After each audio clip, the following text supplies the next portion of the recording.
It's all covered in today's China Truths. Lingkungan kita akan jadi apa setelah setiap toko menutup pintunya? Saya memperbarui angkanya hari ini. Kenyataannya brutal. 93% toko fisik sudah lenyap.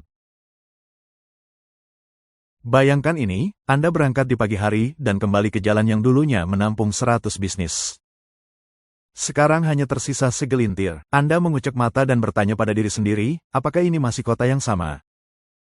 Sebagian besar toko tidak mampu bertahan melewati 2 tahun. Banyak yang gulung tikar dalam hitungan bulan. Berjalanlah di sepanjang blok manapun dan Anda hampir tidak akan melihat jiwa lain. Kios-kios kecil milik keluarga yang dulu menjadi ciri khas jalanan kita menghilang dengan cepat. Ini adalah tempat kerja modern yang dikosongkan. Beijing menjadi sunyi dengan cara yang terasa tidak wajar. Teori berbisik tentang perebutan kekuasaan di dalam Zongnanhai beredar online. Penampilan publik Xi Jinping yang langka hanya memicu lebih banyak dugaan. Tetapi bagi orang biasa, drama itu hanya kebisingan latar. Mereka terlalu sibuk berjuang untuk bertahan hidup. Kota meredup dan penduduk mengais-ngais hanya untuk tetap bertahan. Ingat jalan New East, dulu macet total, sekarang hampir sepi. Saat liburan, banyak warga Beijing melarikan diri ke pinggiran kota atau meninggalkan negara itu. Mereka yang tersisa mengunci pintu dan bersembunyi. Wisatawan masih mengunjungi situs-situs terkenal, tetapi sebagian besar lingkungan tertidur. Ambil Genuine Shopping Center di Beijing Barat. Dulunya sarang perdagangan, sekarang menjadi cangkang kosong. Etalase toko tertutup, eskalator tidak berfungsi, dan bahkan merek global seperti Adidas telah lenyap. Tempat parkir yang dulunya penuh sesak kini kosong mencekam, dan Beijing Friendship Store, sebuah ikon budaya dari tahun 1970-an hingga 1990-an, kini berdiri bisu. Dulunya itu adalah etalase kemewahan kota, dapat diakses hanya oleh mereka yang berstatus khusus atau memiliki hubungan luar negeri. Kemuliaan itu terasa seperti peninggalan. Kita membanggakan 1,4 miliar orang. Namun, kemana perginya kerumunan itu? Dahulu, ketika populasi 1,2 miliar, jalanan penuh dengan kehidupan, bahkan di kota-kota pedesaan. Namun hari ini, Beijing sering terasa hampa. Sebagai seseorang yang bekerja di bidang real estate dan keuangan, saya telah menyaksikan klien menghilang dan kesepakatan mati. Ekonomi terengah-engah, perusahaan memotong biaya, surat PHK bertebaran, restoran tutup, dan distrik yang ramai membeku. Toko kelontong di bawah yang buka minggu lalu sudah tutup. Retail offline telah menjadi zona perang di mana tidak ada yang menang. E-commerce berkuasa sekarang dan toko fisik berjuang untuk bernapas. Runtuhnya perdagangan tatap muka bukan lagi statistik abstrak. Itu terlihat di setiap blok.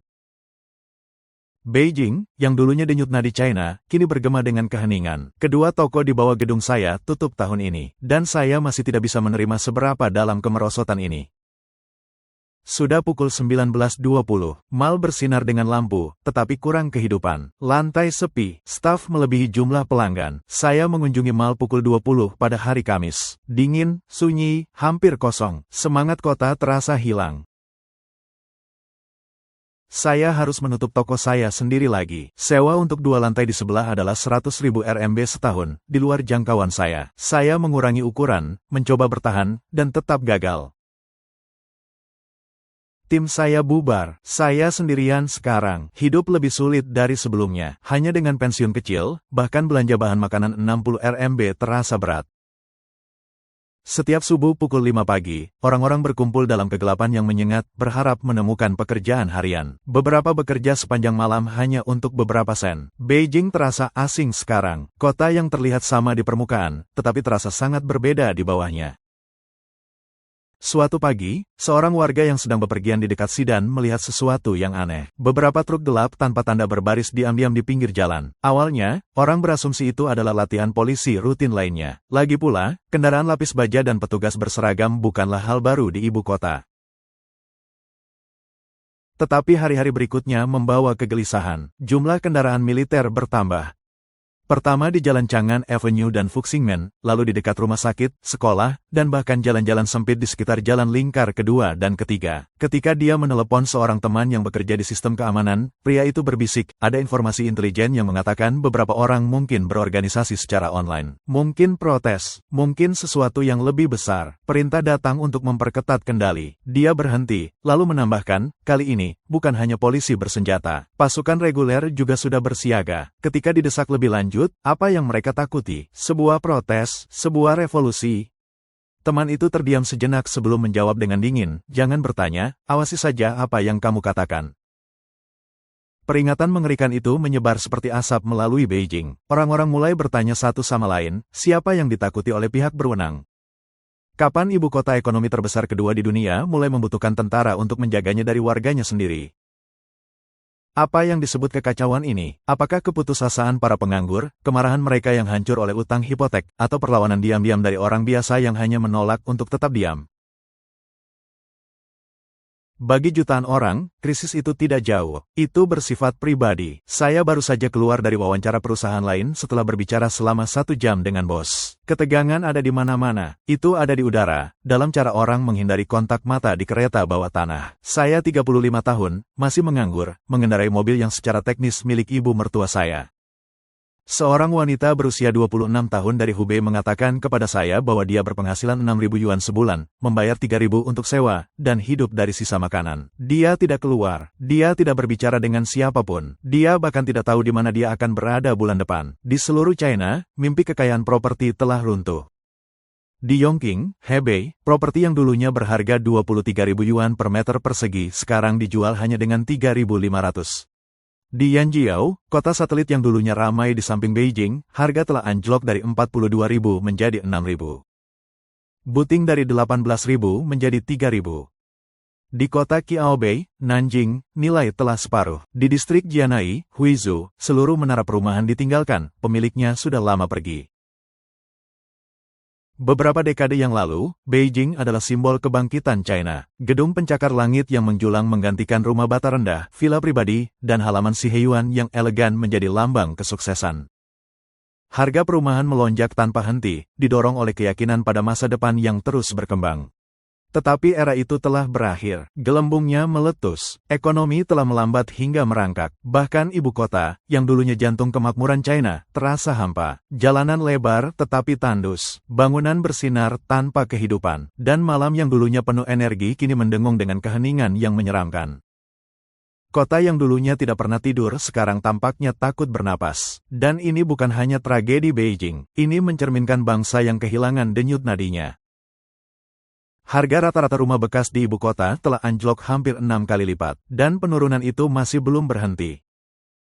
Warga Beijing lama biasa berkata, Timur kaya, Barat mulia. Sisi Barat dulunya melambangkan kekuasaan, warisan, dan kekayaan. Tetapi bahkan rumah di dalam lingkar keempat Barat kini telah turun lebih dari 60% dari puncaknya.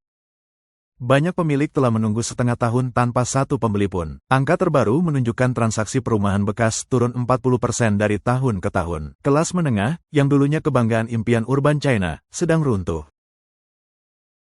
Pekerja kantoran kini mengantar pesanan makanan. Profesional mengemudi taksi untuk membayar sewa. Di balik kejatuhan pasar tersembunyi 3 kebenaran brutal. Lebih dari 150.000 rumah tidak terjual, rekor tertinggi. Jumlah pembeli baru telah turun sebesar 40% dalam 5 tahun. Dan hari ini, setiap calon pembeli dapat memilih dari 38 daftar properti, 15 lebih banyak dari hanya 3 tahun yang lalu. Apartemen yang dulu dihargai 3,5 juta yuan sekarang datang dengan perabotan lengkap dengan AC dan TV disertakan. Anda dapat membeli di pagi hari dan mengambil kunci sebelum matahari terbenam.